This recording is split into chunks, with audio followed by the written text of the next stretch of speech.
Harley, and today I'm going to be showing you how to take care of your string of pearls plant, how to repot a string of pearls plant, and then also how to propagate it. So anyway, let's just get into it. Okay, so the first thing to keep in mind with your string of pearls houseplant is that it prefers bright indirect light. I have mine in a south window just off to the side of the window, so it's not receiving direct light all day. The cool thing about this succulent plant is that it can handle lower light and it's not going to stretch like a lot of other succulents do. So that's one of the benefits of this plant as opposed to other succulents. As far as finding a spot in your house for your string of pearls to go, you want to keep it away from any doors or air vents where there are fluctuations in temperature, whether they be cold or hot. This plant doesn't do well with fluctuating temperatures like that, so just keep that in mind. I feel like a common problem with people losing their string of pearls plants is overwatering. I have found it develops root rot a lot more quickly than a lot of other plants will. I only water mine one time a month and it has done well with that. I do think that underwatering it is a little bit better than overwatering it just because of that root rot problem. It can bounce back from a drought, so yeah, a really easy way to tell it needs watering is if you look closely at some of the bottom pearls, like closest to the roots of the plant, you can see that they are shrivelly and wrinkly. Once those are shrivelly and wrinkly is when you can water it. That means that it's starting to use its saved water. So when you're repotting the plant, there are two options for repotting it. Option number one is to trim away all of these long dangly bits just to the point where they start hanging over the pot so that you don't really have to worry about them. The cool thing is if you do it this way, you can actually propagate the plant in water, which I will show you how to do later in the video. Or you can simply fold all of the edges over on itself like I am showing you in the video here.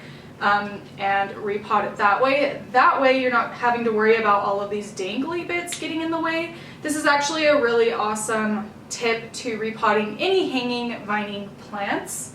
So yeah, you're going to have minimal pearl loss this way. This plant is not really a heavy feeder, but during the growing season, which is the warmer months, it's definitely going to need some plant food. I use Espoma cactus plant food and I just feed it about once a month while I'm watering it. This doesn't happen often, but if you notice some sparse growth on the newer bits of vine that's hanging down, you can go ahead and trim it back and this will promote bushier growth so that the top of your plant is going to get bushier. And again, when you are trimming the plant back like that, you can definitely water propagate those bits as well. So how I like to propagate is water propagation. I did already upload a video all about water propagating, but I thought I would show you this plant in particular since we're doing the care video now anyway.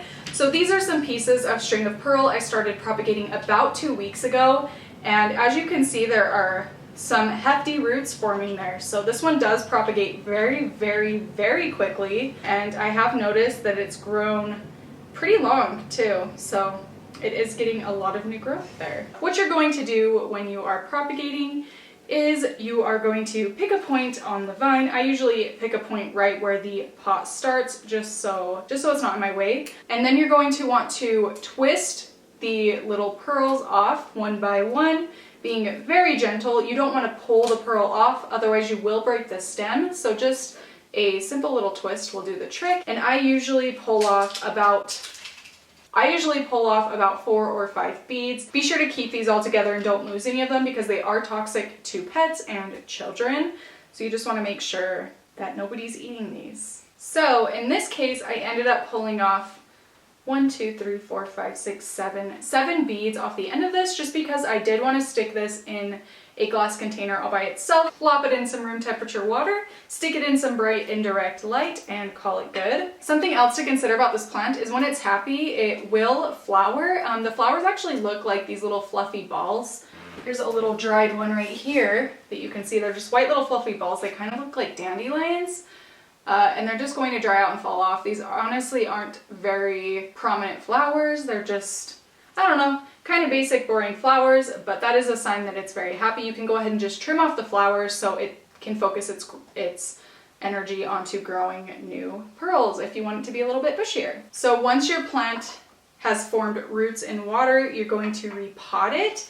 And to do this, you're just going to fill the bottom of your new container with soil. I'm using a soil that's very heavy in perlite. It's like half perlite, half regular potting soil, so that it drains very, very quickly. Like I said before, this plant does require quick draining soil.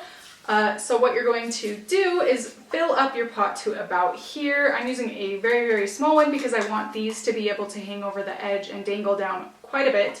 And then you are going to pull out the cluster of pearls and kind of evenly distribute them between your hands and wrap the roots around the bottom of the pot, depending on how long your roots are. You can go ahead and sprinkle more soil on top gradually, and just you're just going to kind of fidget with the plant to make sure it's laying how you like it to lay, and add more and more soil until they're firmly pressed into the soil. Then you're going to water very, very well. So anyway, thank you so much for watching. I will see you in my next one.